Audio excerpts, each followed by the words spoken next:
अस्सलाम वालेकुम dear student. आज जो है हमारा जो मटेरियल बैलेंस किसी भी रिएक्टिव सिस्टम पे जब आपके पास कोई रिसाइकल स्ट्रीम का कंसेप्ट आ जाए या कोई पर स्ट्रीम का कंसेप्ट आ जाए तो कैसे करते हैं मटेरियल बैलेंस। उसके लिए मैं आपको जो है बेसिक कोई रूल्स बताऊंगा, कुछ प्रिंसिपल बताऊंगा कि आपने मटेरियल बैलेंस कैसे करना है, और आपको कुछ हिंट्स बताऊंगा कि कैलकुलेशंस किए बगैर आप किस तरह मटेरियल बैलेंस को जो है अपनी प्रोडक्ट्स के अंदर अपनी जो फीड में जो रिएक्टेंट्स आ रहे होते हैं और वो प्रोडक्ट्स में अनकन्वर्टेड रिएक्टेंट आप कैसे निकालोगे, उनको कैसे डिटरमाइन करेंगे। तो उसके लिए सबसे पहले तो आपको कुछ बेसिक डेफिनेशंस का पता हो कि what is fresh feed. Fresh feed आपके पास क्या होती है? फ्रेश फीड ये है कि फ्रेश फीड में आपके पास कोई इम्प्योरिटी बिल्कुल नहीं, इम्प्योरिटी हो सकती है यानी आपके पास कोई रिसाइकल उसमें कंपोनेंट नहीं हो सकता। फ्रेश फीड दैट इज जो आप बिल्कुल ही उसमें कोई आप रिसाइकल स्ट्रीम ऐड नहीं करते। Fresh feed is pure feed, जिसके अंदर अगर आपके पास कोई इनर्ट आ रहा है फ्रेश फीड में वो हो सकता है, लेकिन उसमें मैक्सिमम परसेंटेज आपकी डिजायर्ड रिएक्टेंट की होती है, लिमिटेड रिएक्टेंट की होती है। अब इसके बाद है कंबाइंड फीड का रिएक्टर फीड, जिसको हम कंबाइंड फीड भी कह देते हैं। रिएक्टर फीड क्या है? रिएक्टर फीड में जब आपके पास रिएक्टर रिएक्शन के बाद जो प्रोडक्ट निकलता है जिसको हम ग्रास प्रोडक्ट कहते हैं, ग्रास प्रोडक्ट जब सेपरेटर में जाता है तो उसमें से हम डिजायर्ड प्रोडक्ट निकाल लेते हैं और अनडिजायर्ड प्रोडक्ट को दोबारा रिसाइकल करके हम इस फ्रेश फीड के साथ मिक्स करते हैं। यानी रिएक्टर फीड या कंबाइंड फीड क्या है आपके पास, जिसमें आपके पास रिसाइकल रिसाइकल फीड भी, रिसाइकल स्ट्रीम्स भी आ रही होती है, जो रिसाइकल अनकन्वर्टेड रिएक्टेंट आप लेके आ रहे होते हैं वो भी उसमें मिक्स हो जाते हैं, और फ्रेश फीड दोनों आपस में मिक्स होने के बाद मिक्सर के बाद आपको एक फीड मिलती है। अब होता क्या है? अब होता ऐसे है कि हमें तो जितनी टाइम्स आप नंबर ऑफ रिसाइकल स्ट्रीम्स बढ़ाते जाएंगे उतनी आपके पास अनकन्वर्टेड रिएक्टेंट वो कन्वर्ट होता जाएगा, और वही अनकन्वर्टेड रिएक्टेंट कन्वर्ट होने के बाद आपकी जो डिजायर्ड प्रोडक्ट है उसकी अमाउंट इंक्रीज करता जाएगा।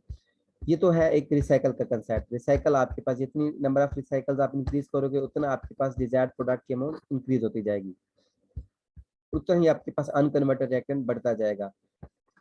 जबकि अगर मैं बात करूं एक ऐसे सिनेरियो में जब आपके पास फ्रेश फीड में या रिएक्शन के रिजल्ट में कोई ऐसी इनर्ट गैसेस आ जाती हैं पर जिनको हमने जिनको 1000 टाइम भी अगर आप रिसाइकल करा लें तो वो रिएक्शन में पार्टिसिपेट नहीं करते, और वो ना ही रिएक्शन में वो उन्होंने हिस्सा लेना होता है।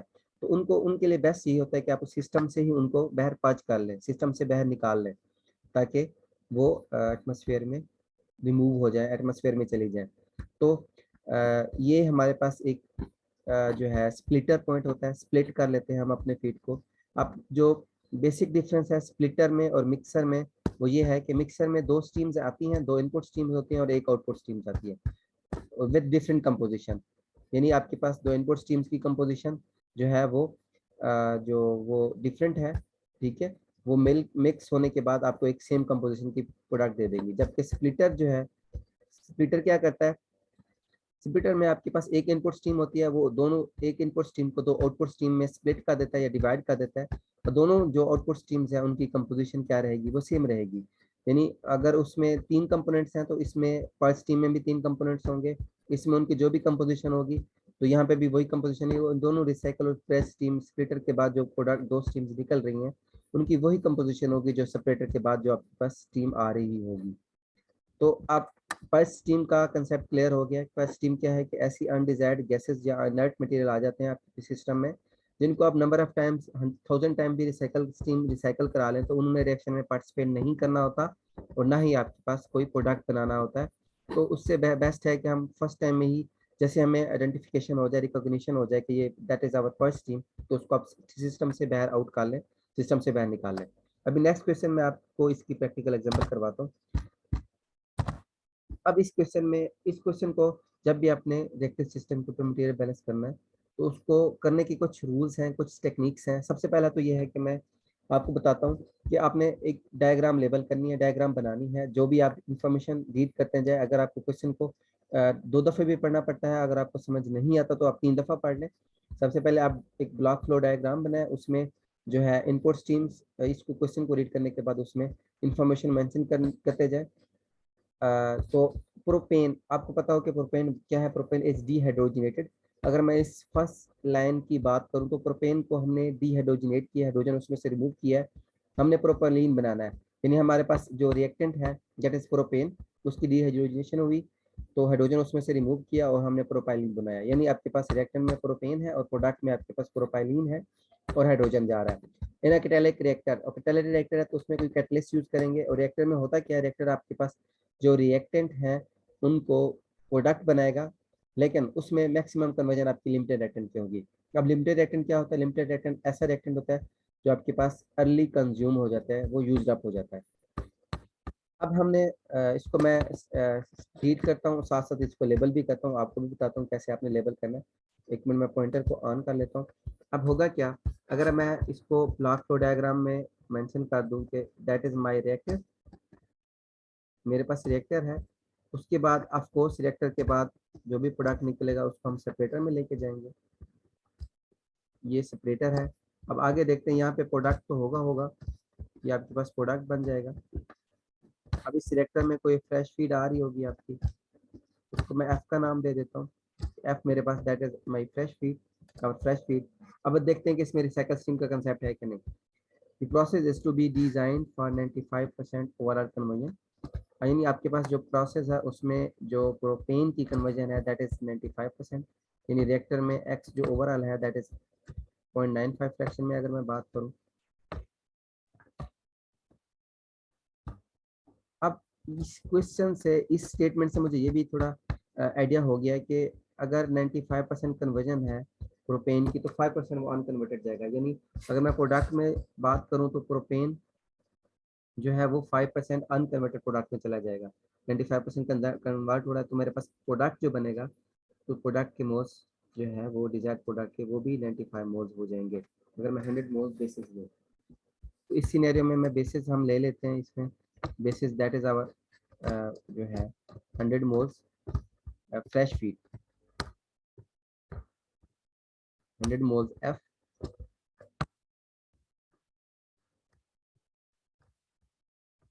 That is our basis. ये हमारी बेसिस हो गई है। अब इससे लेके हम स्टार्ट करते हैं, क्योंकि जब भी मटेरियल बैलेंस आप सॉल्व करना कर चाहते हैं, जब भी इंटरेक्टिव सिस्टम के ऊपर, तो आपने सबसे पहले बेसिस सेलेक्ट करनी है, फिर उसकी डायग्राम लेबल करनी है, डायग्राम बनानी है, उसके बाद फिर क्वेश्चन को थारोली रीड करना है, जो भी इंफॉर्मेशन हो उनको आपने समझना है, उसके बाद फिर परफॉर्म करना है। The reaction products are separated into two streams। इसका मतलब है कोई सेपरेटर लगा हुआ है तो इस वजह से मैंने यहाँ पे एस से सेपरेटर भी लगा दिया। दो स्ट्रीम है उनको सेपरेट कर रहे हैं। एक स्ट्रीम तो आपकी प्रोडक्ट वाली हो जाएगी और सेकंड स्ट्रीम आपके पास फिर रिसाइकल वाली हो जाएगी, जिसको हमने फ्रेश फीड के साथ मिक्स करवा के कंबाइंड फीड जो कि एफ डैश है, कंबाइंड फीड बना लेंगे इससे। ये आपके पास रिसाइकल स्ट्रीम आ गई। तो the first stream which contains H2, जिसमें एक हाइड्रोजन है और C3H8 आपके पास प्रोपेन है, प्रोपाइलिन है, और जो प्रोडक्ट बना है हमारे पास 0.5% ऑफ दी प्रोपेन है, जो भी प्रोपेन का 0.5% है। तो यहाँ से भी कुछ इन्फॉर्मेशन मिल गया। लीव दी रिएक्टर, रिएक्टर को लीव कर रही है। यानी हमारे पास रिएक्टर के बाद जो ग्रॉस प्रोडक्ट बना है इसको हम जी से रिप्रेजेंट कर देते हैं, that is our gross product.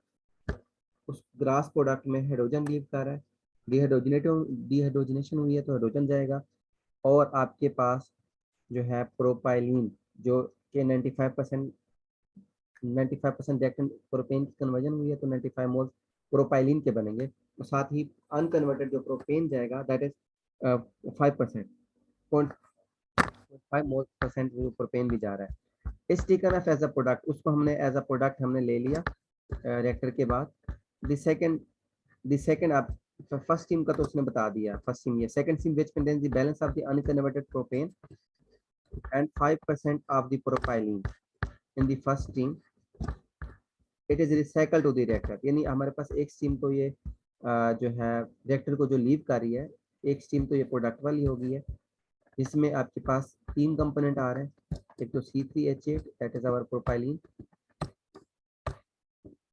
एक हाइड्रोजन आ रहा है, और एक आपके पास प्रोपेन है। तो मैं पी प्रोपेन से रिप्रेजेंट कर देता हूँ।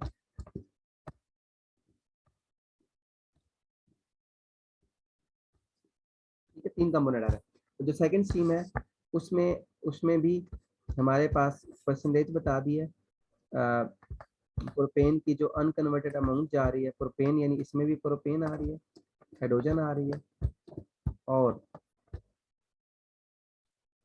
अब जो है अनकन्वर्टेड प्रोपेन आ रही है, 5% ऑफ द प्रोपाइलिन जा रही है, और आपके पास जो है वो हाइड्रोजन इसमें अनकन्वर्टेड हम रिसाइकल स्ट्रीम में लेके जा रहे हैं, ताकि हमारे पास वो जो अनकन्वर्टेड जा रही है प्रोपेन वो कन्वर्ट हो सके। हमने करना है क्या इसमें, हमने कंपोजिशन ऑफ द प्रोडक्ट निकालनी है, जो प्रोडक्ट की है इसकी कंपोजिशन डिटरमाइन करनी है, और आपने रेशियो निकालनी है, मोल्स रिसाइकल कितने मोल्स किए और मोल्स फ्रेश फीड ये कितने थे, तो आपने सिंगल पास कन्वर्जन निकालनी है। अब conversion single pass, overall pass conversion तो हमारे पास ये होती है कि सिस्टम में अगर नंबर ऑफ रिएक्टर्स ज़्यादा लगे हुए हैं तो उनके लिए हम ओवरऑल पास कन्वर्जन का हिसाब लेकर, अगर सिंगल पास कन्वर्जन है तो उसमें आप इसको निकाल सकते हैं इजीली, इसका फार्मूला यूज़ करके, X single pass is equal to जितने भी मोल्स आपके फीड टू द सिंगल, एक ही रिएक्टर में जितने मोल्स जा रहे हैं वो जितने मोल्स आपके रिएक्टर में फीड हुए उसमें से आपने माइनस कर दिया जितने मोल्स आउट हुए रिएक्टर में से, डिवाइडेड भी जितने मोल्स आपने दोबारा उस रिएक्टर में फीड किए।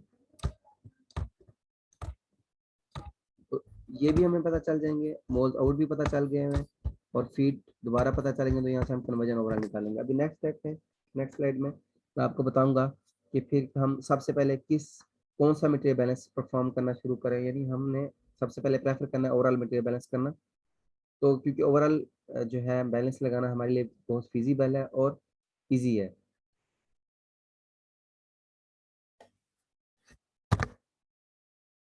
इसमें कंसेप्ट ऑफ रिसाइकल है, इसमें बेसिस हमारी क्या होनी चाहिए, बेसिस हमने सेलेक्ट कर ली 100 मोल्स, आपकी मर्जी है, आप 100 मोल्स जो है वो कंबाइंड फीड की भी बेसिस ले सकते हैं, रिएक्टर फीड की भी बेसिस ले सकते हैं। आप बेस्ट यही है कि आप इसकी 100 मोल्स फ्रेश फीड की बेसिस ले लें।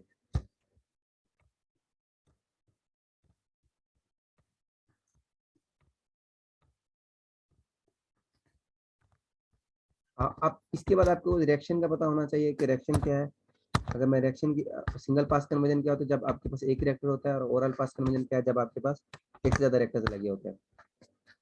Yes we can calculate the direct, जो है अब क्वेश्चन ये है कि विदाउट डूइंग एनी कैलकुलेशन, कि आप डायरेक्ट प्रोडक्ट की कैलकुलेशन कर सकते हैं, बिल्कुल। अगर 100 मोल्स आप फ्रेश फीड के लें तो 95 मोल्स आपके प्रोपाइलिन के बनेंगे, जो डिजायर्ड प्रोडक्ट है, 5 मोल्स प्रोपेन के बनेंगे, और हाइड्रोजन के भी रिएक्शन से पता चलेगा जितने मोल्स जो है उसके होंगे प्रोपाइलिन के, उतनी हाइड्रोजन के मोल्स बनेंगे, और ये हमारे पास है रिएक्शन। तो प्रोपेन जो है ना वो हमारे पास डिहाइड्रोजनेशन हुआ है, उसकी डिहाइड्रोजनेट हुआ है। तो अगर मैं इक्वेशन को लेफ्ट साइड तो राइट साइड पे देखूं तो equation this equation is balance chemical equation, क्योंकि आपके पास यहाँ पे लेफ्ट साइड पे भी कार्बन के वो 3 एटम्स हैं, और हाइड्रोजन के लेफ्ट साइड पे हाइड्रोजन के 8 एटम्स हैं, और राइट साइड पे भी हाइड्रोजन के लेफ्ट साइड राइट साइड पे कार्बन के 3 एटम्स हैं, और हाइड्रोजन के टोटल 8 एटम्स हैं। तो अगर मैं हम 100 मोल्स फ्रेश फीड की बेसिस लें तो स्टोइकोमेट्रिक इक्वेशन यही कहते हैं, जब एक मोल आपके पास प्रोपेन हो तो एक मोल प्रोपेन, एक मोल प्रोपाइलिन और एक मोल हाइड्रोजन बनाता है। जितने मोल्स 95% कन्वर्जन हुई है, जितने मोल्स इसके कन्वर्ट हुए उतने, तो प्रोपाइलिन के भी 95 मोल्स बनेंगे और हाइड्रोजन के 25 मोल्स बनेंगे, यानी इनपुट पे 95 मोल्स कन्वर्ट होंगे। अब मैंने पहले भी आपको बताया था, जब भी आपने मोल्स कभी भी कंजर्व नहीं होते, moles input can never be is equal to mole output. तो आउटपुट पे हमारे पास 95 मोल्स जा रहे हैं और इनपुट पे हमारे पास 95 मोल्स है। अभी हम स्टार्ट करते हैं यहाँ से। ये आपको यही चीज़ मैंने ड्रॉ भी की थी, आपने बेसिस ले ली 100 मोल्स प्रोपेन की, फ्रेश फीड है, उसमें कुछ और चीज़ भी नहीं आ रही। अब आपने एक रिएक्टर लगा दिया, उस रिएक्टर में रिएक्टर के बाद जो भी प्रोडक्ट निकला है, प्रोडक्ट आप डिहाइड्रोजनेशन हुई है, उसमें हाइड्रोजन जाएगा, अनकन्वर्टेड आपके पास प्रोपेन जाएगी, और आपके पास जो है हाइड्रोजन साथ जाएगा। अब इसको कुछ स्टूडेंट्स कंफ्यूज हो जाते हैं कि सर हम जो है कहाँ से स्टार्ट करें इसकी नंबरिंग करना, मोल्स की नंबरिंग करना कहाँ से स्टार्ट करें। तो बेटा इसमें कंफ्यूजन की कोई बात नहीं है, आप N1 से स्टार्ट करें, यहाँ से जो आपके पास कंबाइंड फीड में, रिएक्टर फीड में जो पेन आ रहा है, प्रोपेन को N1 का नाम दे दें, प्रोपाइलिन को N2 का नाम दे दें, आगे आप उनको N3, N4, N5 का नाम दे दें। जो रिएक्टर के बाद ग्रास प्रोडक्ट निकल रहा है जिसको हमने जी का नाम दिया हुआ है, ये हमारे पास P हो गया। ये हमारे पास रिसाइकल R है, ये हमारे पास फ्रेश फीड है तो इसको आप कंबाइंड फीड है, इसको F' का नाम दे दें, और ये फ्रेश फीड है तो इसको F का नाम दे दें। अब होगा क्या, अब ये इंफॉर्मेशन हमें क्वेश्चन के अंदर गिवन है कि N6 क्या है, कि that is 0.5% of N3। N3 actually हमारे पास प्रोपेन है, यानी प्रोडक्ट में प्रोपाइलिन कितना जाएगा, अब हमने उसको 0.5 उसका 0.5% प्रोडक्ट में लेके जाना है। प्रोपेन N7 क्या होगा और N8 क्या होगा। अब जो हमारे पास प्रोपाइलिन है N7, अब जब 100 मोल्स फ्रेश फीड थे, अब विदाउट डूइंग एनी कैलकुलेशन मैं डायरेक्ट कैलकुलेशन बता देता हूँ, जब 100 मोल्स आपके पास प्रोपेन के हैं, 100 मोल्स में से 95% कन्वर्जन हुई है तो 95 मोल्स आपके पास प्रोडक्ट के बनेंगे, जो that is equal to N7। N7 के भी 95 मोल्स हुए और जो N8 है इसके भी 95 मोल्स हो जाएंगे, क्योंकि स्टोइकियोमेट्री के क्वेश्चन में दोनों के मोल्स बराबर है। अब बात रहेगी है N3 की, अनकन्वर्टेड 5 मोल्स जाने थे, अब 5 मोल्स का 0.5% हमने प्रोडक्ट में लेके जाना है। तो अगर हम इसको डायरेक्टली सॉल्व करना शुरू करें तो इसके बाद एक बेस्ट मेथड ये है कि आप डिग्री ऑफ फ्रीडम एनालिसिस भी कर सकते हैं। अब डिग्री ऑफ फ्रीडम एनालिसिस क्या है कि नंबर ऑफ अननोन्स वेरिएबल्स कितने हैं आपके पास और नंबर ऑफ इंडिपेंडेंट इक्वेशंस कितनी बनती हैं।